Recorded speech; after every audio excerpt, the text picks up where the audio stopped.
Merci encore André. Salutations à Jonathan aussi. Clin d'œil, il est où Jonathan, votre pasteur? Il est descendu. Eh ben, félicitations alors pour le 4e enfant. Un petit gars après 3 filles, j'ai entendu, c'est magnifique. Que Dieu bénisse cette famille. Et merci à lui pour son accueil ce matin. Avant d'ouvrir la parole de Dieu avec vous, je le ferai dans un deuxième temps. J'aimerais dans un premier temps vous parler d'un sujet qui me tient à cœur. C'est la situation des chrétiens dans l'un des pays les plus difficiles.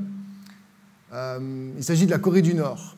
Vivre la foi dans un pays là où les chrétiens sont non seulement discriminés, mais violemment persécutés. Alors, pas de violence, pas de soucis avec les vidéos, la vidéo témoignage qui vous sera présentée, mais un pays qui est un peu éloigné de nos réalités, extrêmement éloigné même de ce qu'on peut imaginer et comprendre d'un pays tel la Corée du Nord, mais un pays qui est probablement celui qui, depuis 20 ans, nous laisse soupirer après Dieu, soupirer dans la prière pour ces chrétiens qui vivent l'horreur parce qu'ils sont tout bonnement à Christ.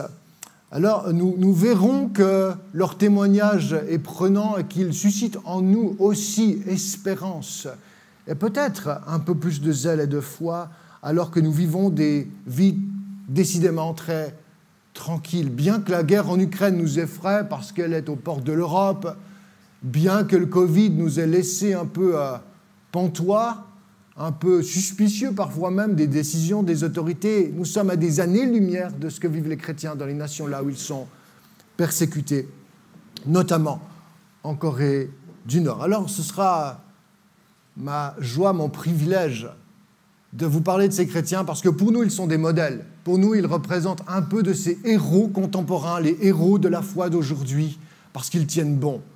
Ils sont quelques 400 000 dans ce pays, un pays qui compte 25,7 millions d'habitants. C'est une estimation, 400 000 chrétiens.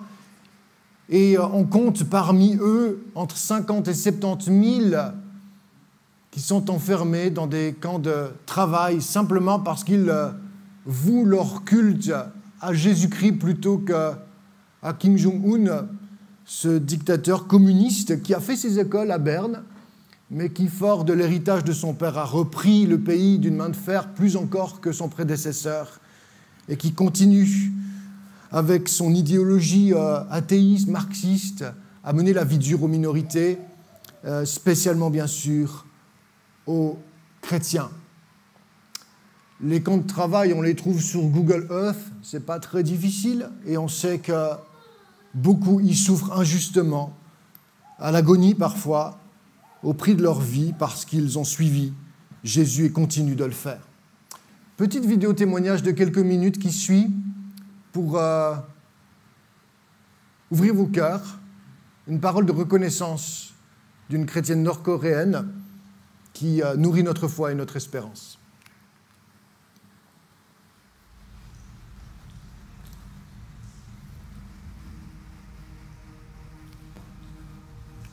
Dear brother, we are well and at peace through the grace of Jesus Christ and your prayers. I'm overwhelmed as I write this to you because we have received gifts from you that we can never fully repay. When our Bible was found, it was immediately destroyed. And because we are Christians, we were exiled to a remote village with no chance of ever leaving. Work here is hard. Rations are limited.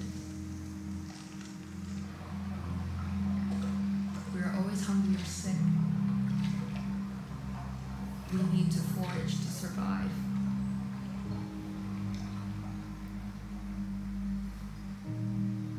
But every morning when I open my eyes, I feel the presence of Hananim, the Lord, and thank our Father God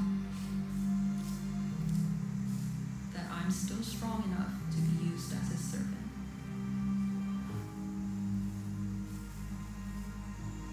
사람이 떡으로만 살 것이 아니요 하나님의 입으로 나오는 모든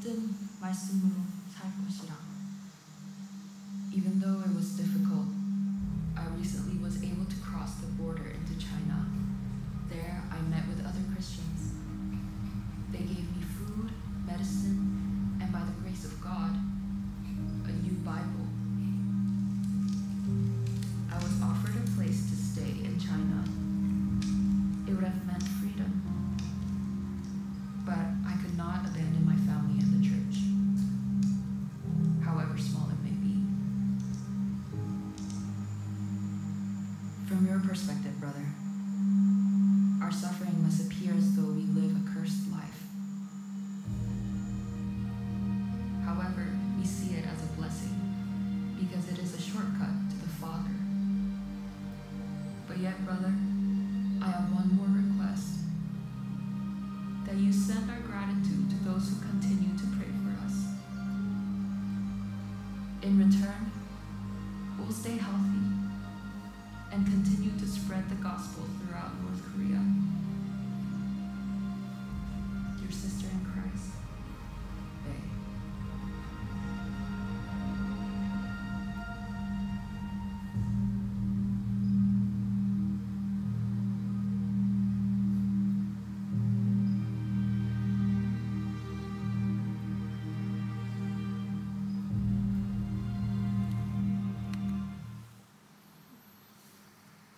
Témoignage de foi et de persévérance extraordinaire, braver la persécution par amour pour son peuple, par amour pour l'Église, aussi petite soit-elle, continuer à la servir tant que la force lui est donnée. C'est une grande grâce et un témoignage qui nous va droit au cœur. Hier soir, je me remémorais, et ce n'était pas prévu que je le dise ce matin, mais je me remémorais grâce à un livre de John Piper que j'ai emprunté à la Maison de la Bible à Romanel-sur-Lausanne, le parcours de souffrance de l'apôtre Paul. C'est un livre de John Piper, le dernier, c'est pour ça que j'ai pu l'emprunter. Il s'appelle « J'aime l'apôtre Paul ». Et il est question d'un chapitre, le 3, je suis qu'au début du livre, où il retrace les souffrances de l'apôtre. L'apôtre qui a été poursuivi de Damas jusqu'à Rome, tout au long de son ministère, persécuté par ses pairs, P-A-I-R-E-S, ses prédécesseurs, les Juifs, ceux à qui il appartenait, et dont nous avons chanté presque un hymne tout à l'heure. À cause du Christ, j'ai préféré le suivre, tout abandonné, j'ai considéré tout comme une perte. Philippiens, début du chapitre 2, sauf erreur. Ou peut-être que je fais erreur, pardonnez-moi. Mais enfin, nous avons chanté, nous aussi, que nous étions finalement d'accord de suivre son exemple.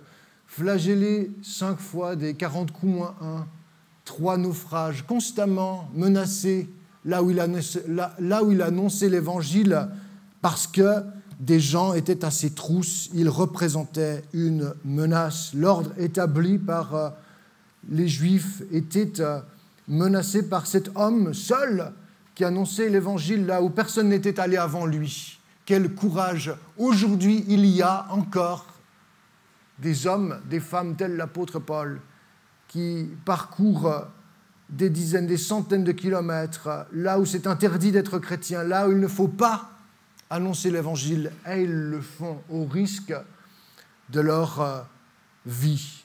N'est-ce pas là un sujet d'étonnement? N'est-ce pas là un sujet de remise en question?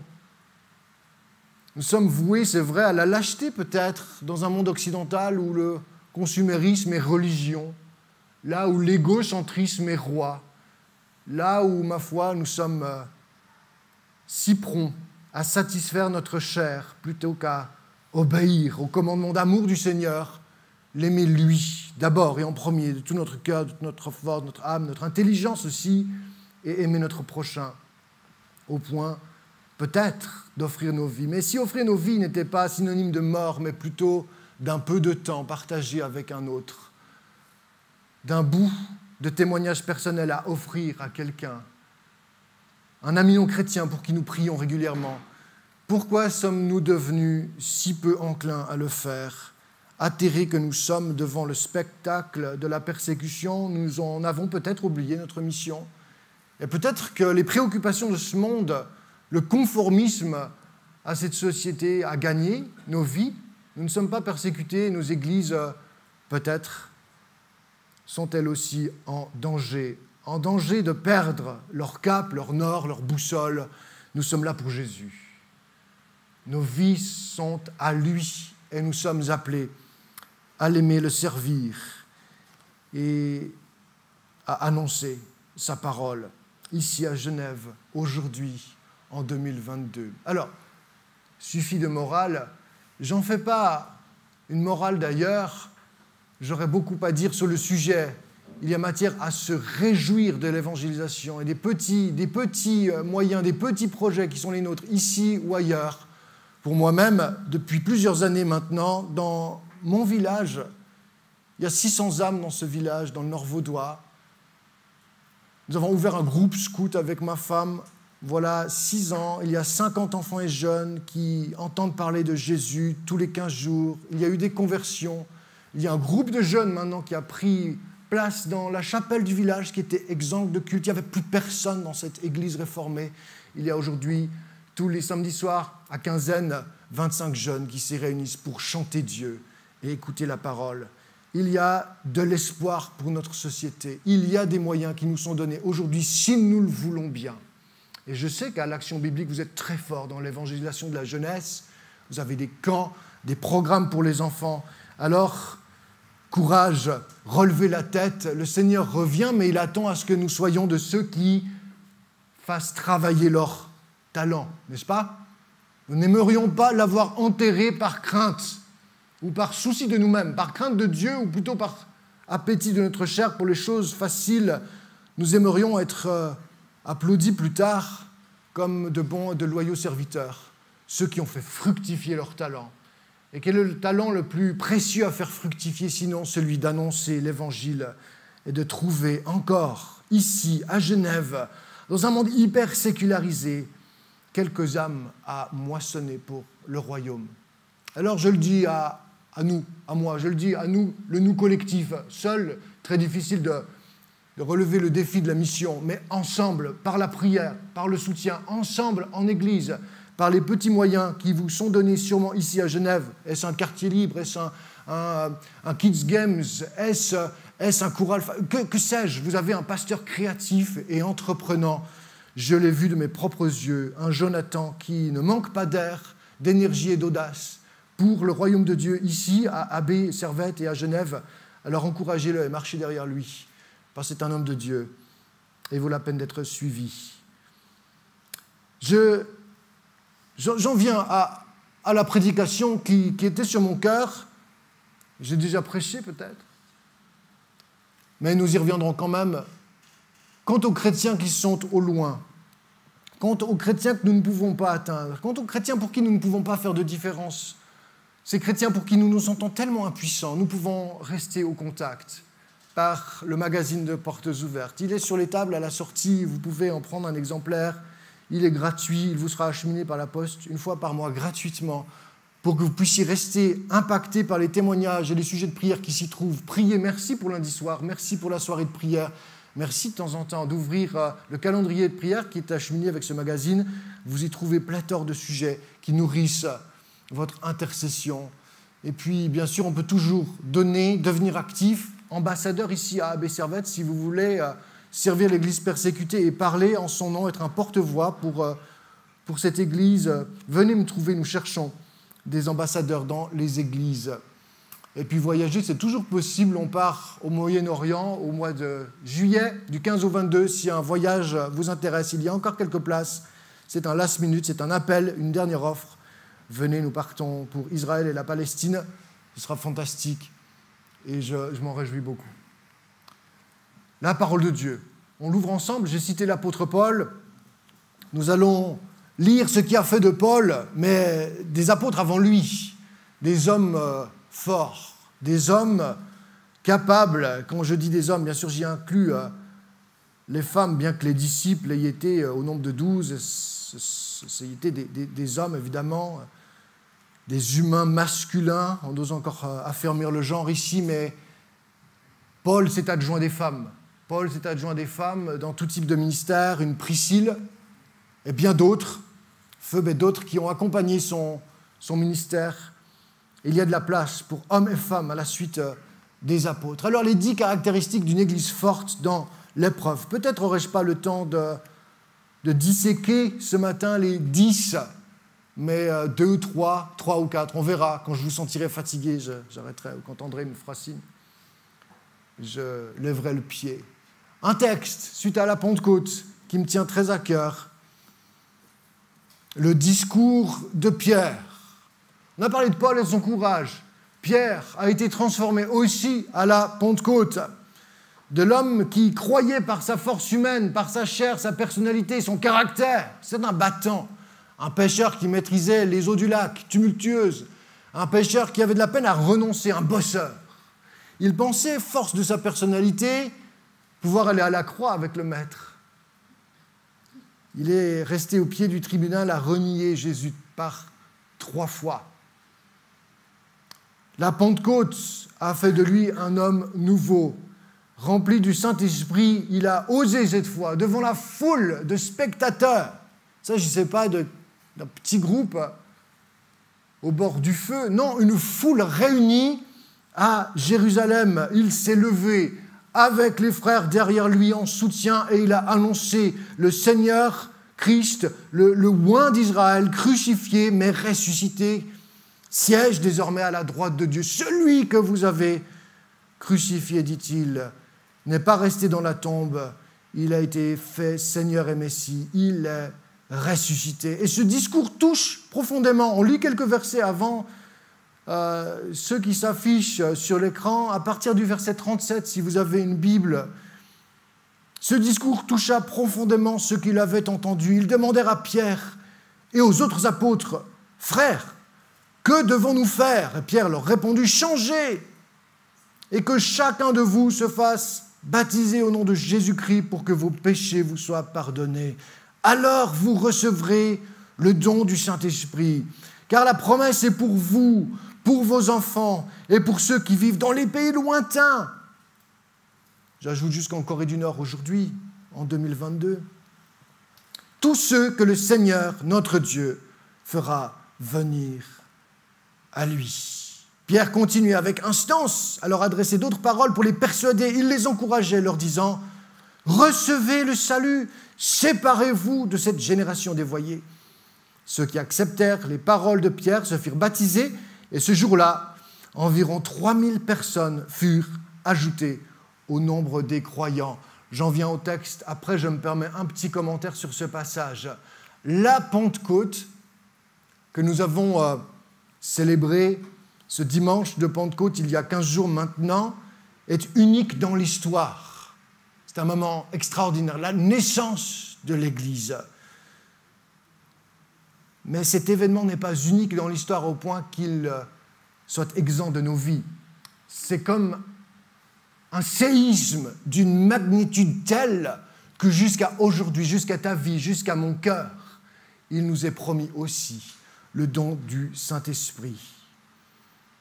Croire, vivre la repentance, recevoir le baptême d'eau est synonyme d'une rencontre très personnelle avec Dieu par son Esprit. Dieu l'Esprit, la vie du Christ même qui vient en nous, au milieu de nous, mais en nous, très personnellement.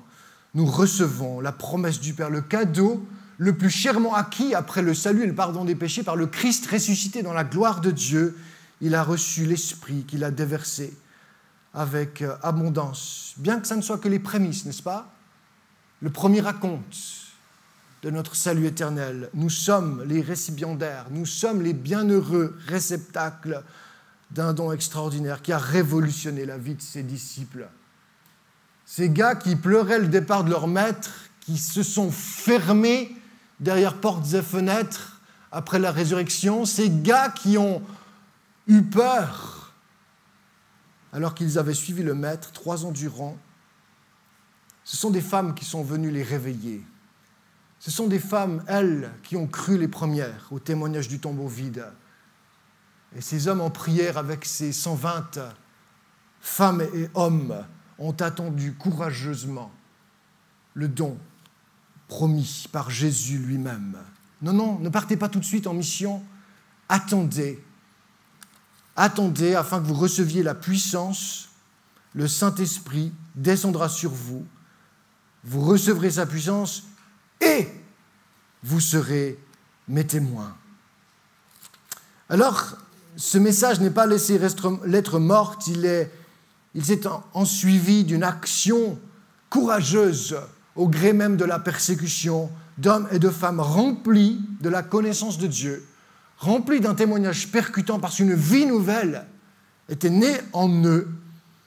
Ils ont réussi ce que peu avaient fait avant eux. Ils ont parcouru le monde, tel l'apôtre Paul, pour annoncer l'Évangile. Et toi et moi.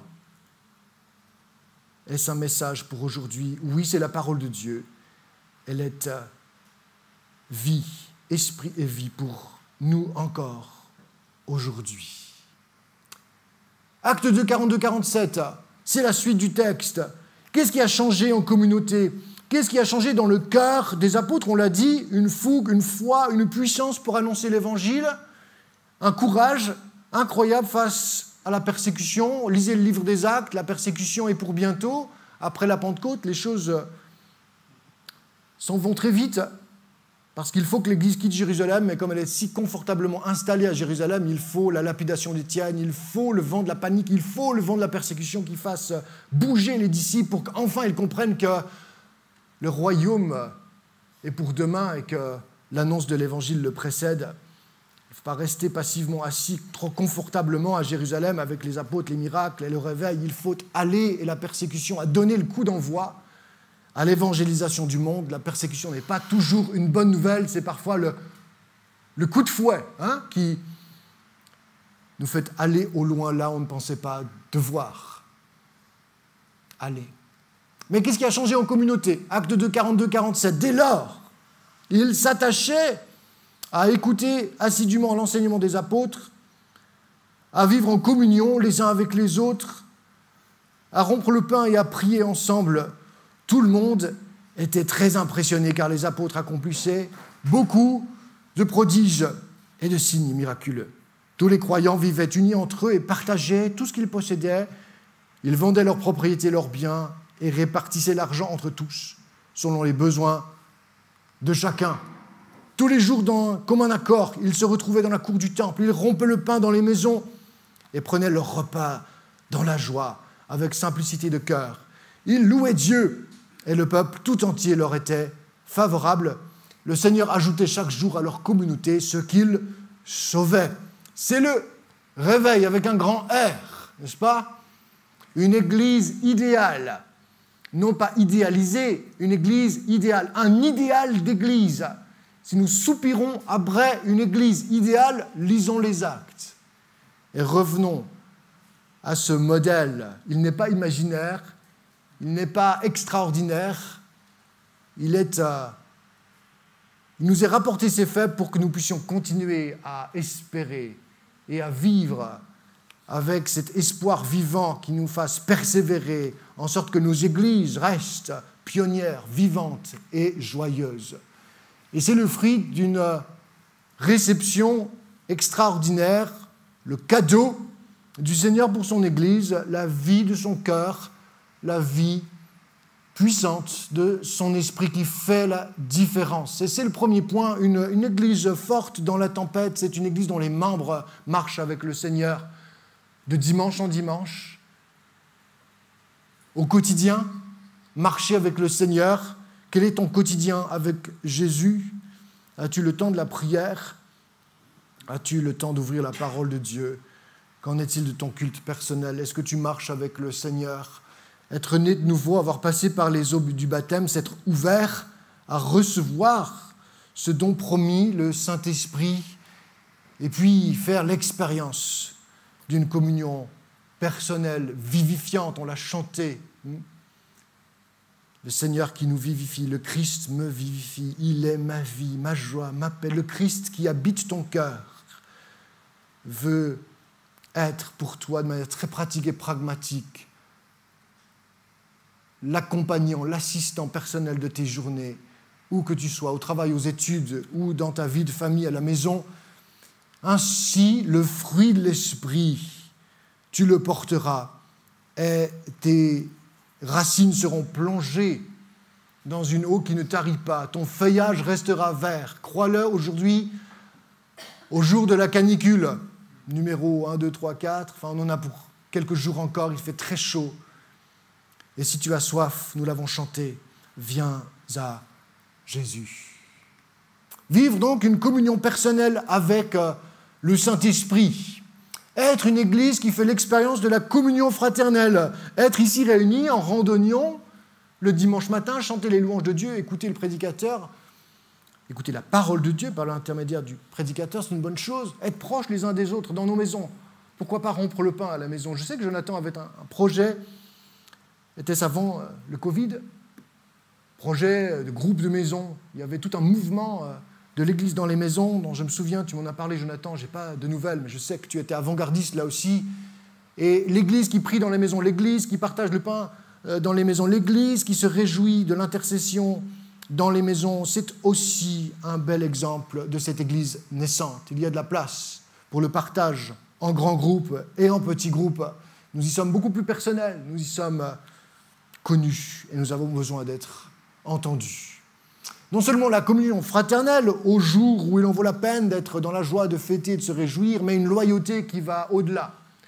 Une loyauté à la vie, à la mort, ose dire, peut-être un peu osé de ma part, mais une loyauté des chrétiens, des frères, des sœurs sur qui on peut compter, et des frères, des sœurs qui peuvent compter sur moi aussi au mauvais jour. Et la persécution souvent met à mal les relations, parce qu'il faut cette loyauté, cette alliance, durer ensemble, même quand ça ne va pas. Quand la maladie guette, quand le couple est en crise, quand ça ne va pas comme il faudrait, nous avons besoin, dans notre humanité, dans notre fragilité, d'hommes et de femmes, de foi, de courage, qui se tiennent à nos côtés pour nous aimer, nous entendre prier avec nous. C'est l'Église. Et c'est l'Église souvent dans les petits groupes. Écoutez assidûment, troisièmement, la parole de Dieu, persévérer dans l'enseignement de la parole. Est-ce que vous lisez la parole de Dieu? Est-ce que vous l'étudiez pour vous-même? Alors je sais que je prêche à une action biblique. Vous êtes parmi les évangéliques peut-être de ceux qui cultivent une relation très fervente avec la parole de Dieu. Je vous encourage à garder le cap et à être encore des modèles dans le monde évangélique de celles et ceux qui connaissent la parole et qui l'aiment. Pas besoin de vous en dire beaucoup plus. La mémoriser est devenu très difficile dans une société portée sur le visuel, et pourtant par le chant, par les mélodies, on se souvient de tellement de belles paroles. Chantez les vieux cantiques, fredonnez-les, aimez-les. Il y avait de très belles paroles ce matin, bravo. Ça aide beaucoup la mémoire. Une église qui prend l'évangélisation au sérieux, quand on annonce l'évangile, en général, on est dans la foi et on est dans la joie. Il y a comme une récompense, un témoignage intérieur qui te fait gonfler les voiles. Tu as envie d'aller plus loin, plus fort. Tu deviens plus courageux à la mesure de ta capacité à annoncer l'évangile. Et peut-être est-ce un baromètre intérieur. Si je suis embarrassé, si j'ai la honte, si j'ai la peur d'annoncer Jésus, c'est qu'il me manque peut-être un peu de fuel. Vous savez, ce machin devenu très cher qu'on met dans nos voitures. Dans nos cœurs, il faut mettre le Saint-Esprit. Et souvent, l'évangélisation est comme le baromètre. Ai-je la trouille? Alors il me faut prier. Ai-je honte? Alors il faut devenir libre et heureux, fier de notre Seigneur. Soyons sur la terre, messagers de joie, messagers de foi.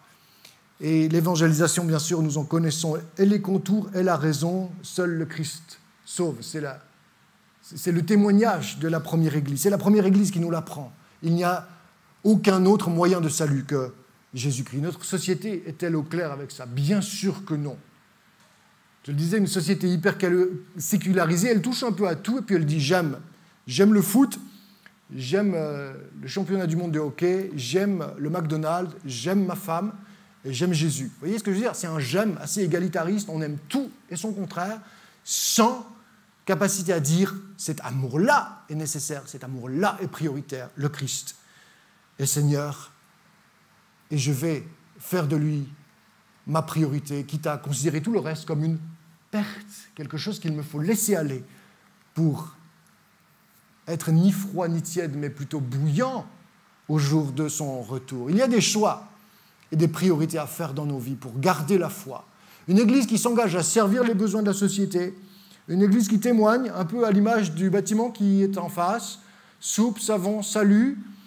Parfois, il faut en venir aux actes, et exercer notre miséricorde, notre compassion de manière très pragmatique, très concrète, afin que les cœurs s'ouvrent et que les gens sachent que nous sommes dignes de confiance et que notre parole a de la consistance.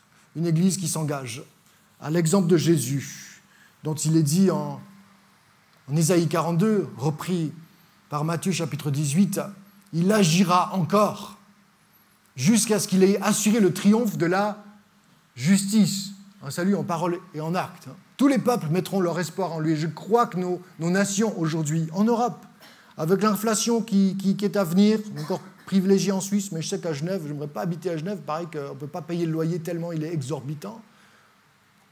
Vous avez des salaires qui vous permettent, je pense, de payer le loyer, mais vu du canton de Vaud, on se dit, mais comment on peut vivre à Genève, hein, je vous assure. Donc, bien sûr que notre espoir est en lui. Bien sûr que pour tout, nous avons à demander grâce à Dieu, sa provision et sa providence, au jour le jour, quoi qu'il nous en coûte, quoi qu'il arrive, porter les regards sur lui, des regards d'espérance, parce que c'est un Dieu de justice, et nous avons aussi à incarner cette justice dans la prédication du royaume de Dieu. Une église autonome et libre, alors ça c'est bon pour Genève, je crois que vous êtes... Il n'y a pas trop de laïcisation, vous avez lutté contre une loi sur la laïcité, sauf erreur, je ne sais pas du tout où on est Genève, c'est une république un petit peu à part en Suisse, n'est-ce pas? Une république indépendante et libre en Helvétie. Alors je ne sais pas quels sont les pouvoirs ou les contre-pouvoirs qui auraient raison de la liberté de culte ici. Il me semble qu'en Suisse on est relativement privilégié, même si le Covid peut-être nous a fait un peu trembler. Peut-être qu'on n'est pas à l'abri encore d'un vaccin universel, de QR code comme ça qu'on nous impose ici ou là. On ne sait pas, on ignore. Chérissons nos libertés, défendons. La liberté, elle vaut pour les chrétiens, elle vaut pour les minorités, elle vaut pour un pays démocratique tel le nôtre. Il n'y a pas de démocratie directe, il n'y a pas de démocratie tout court sans liberté, pardon de faire un peu de politique au milieu de nous ce matin. Mais j'y crois. Et les frères, les sœurs qui passent par la persécution dans des pays là où les régimes sont autoritaires croient à la liberté. En tout cas, ils y aspirent, tout en respectant leurs autorités, pour qui ils prient avec ferveur. Reconnaître les forces et les faiblesses de l'opposition spirituelle, alors il y aurait d'autres cours à donner sur le sujet, je ne vais pas m'y attarder. Nous avons un ennemi, bien sûr, il rôde. Nous avons à rester fermes, vigilants dans la prière, dans la foi, revêtir les armes de Dieu qui sont spirituelles pour rester fermes. Lisons la parole et restons ancrés. Une église qui est audacieuse, prête à témoigner. Bon, voilà, je reprends les paroles de frère André que vous avez entendues dans la vidéo tout au départ. Peut-être sommes-nous prompts à considérer notre profit personnel, quitte à, ma foi, devenir des lâches. Une église qui partage les responsabilités, pas de lâcheté dans l'église, un partage, un copartage. Soutenez André, soutenez Jonathan, soyez bons serviteurs dans tous les ministères de l'église pour qu'ils puissent chanter la louange de Dieu et être reconnaissants pour vous parce que vous êtes loyaux, fidèles et que vous êtes au service du ministère qui vous est commun, celui de vivre l'église telle qu'elle nous est décrite ce matin et d'annoncer l'Évangile. Et nous avons besoin les uns des autres, nous avons besoin de la prière, les uns pour les autres, pasteurs, anciens, diacres, petits groupes, service de l'enfance, où qu'on soit, quoi qu'on fasse, nous avons besoin d'apprendre à prier, nous avons besoin de prier, nous avons besoin de recevoir la prière des autres. Soyons des chrétiens bouillants, pleins de sève, pleins de l'eau qui vivifie, le Saint-Esprit, pour rester en prière, vigilants et en action, des serviteurs obéissants, dont le Maître sera fier lorsqu'il revient, parce qu'il revient bientôt. Amen. Nous prions. Seigneur, nous t'avons chanté, nous t'avons loué ce matin. Oui, tu es fidèle et bon. Tu es juste dans toutes tes voies et rien ne t'échappe, Seigneur. Nous n'avons pas à scruter le ciel pour connaître l'heure ou le temps de ton retour. Tu nous envoies en mission. Il ne vous appartient pas de connaître ces détails de l'histoire. Mais vous recevrez une puissance et vous serez mes témoins. Seigneur, garde-nous d'être tentés de scruter le ciel, de garder la tête dans les étoiles, d'être des chrétiens qui spiritualisent leurs circonstances et qui en oublient que nous avons à marcher sur cette terre, les pieds dans la poussière, pour imiter Jésus dans son ministère. Parce que tu nous as dit qu'une fois que tu serais élevé dans la gloire, nous ferions tes œuvres et bien plus, en plus grand nombre. Seigneur, tout cela nous laisse pantois, tout cela nous étonne, mais nous recevons ce matin cet appel qui vient d'en haut à être tes témoins et à être cette Église fermement attachée à Christ et à sa parole. Alors envoie sur nous ton esprit, rafraîchis-nous, Donne-nous ta puissance, ta force, ta sagesse et ton amour pour être l'Église ici à Abbé Servet Genève, celle que tu appelles à se lever pour annoncer encore aujourd'hui ton amour et ton salut. Au nom de Jésus, nous prions aussi pour les persécutés. Nos frères et sœurs nord-coréens en tout particulier, Seigneur, te prions de les visiter, de les affermir dans la foi, de les garder, les protéger, de les cacher sous ton manteau, bon berger, de les épargner. Te prions que ta parole, Seigneur, soit connue. Te supplions pour le gouvernement, Seigneur, que tu changes ses vues sur l'Église, ses opinions sur la foi, et qu'il devienne tolérant et ami de son peuple, qui souffre sous une férule inadmissible et violente. Seigneur, nous t'en prions, change la pensée de celles et ceux qui gouvernent. Au nom de Jésus. Amen. Merci pour votre attention, votre patience, avec la chaleur. Et je vais aller boire. Je pense que vous aurez soif aussi après. Merci beaucoup.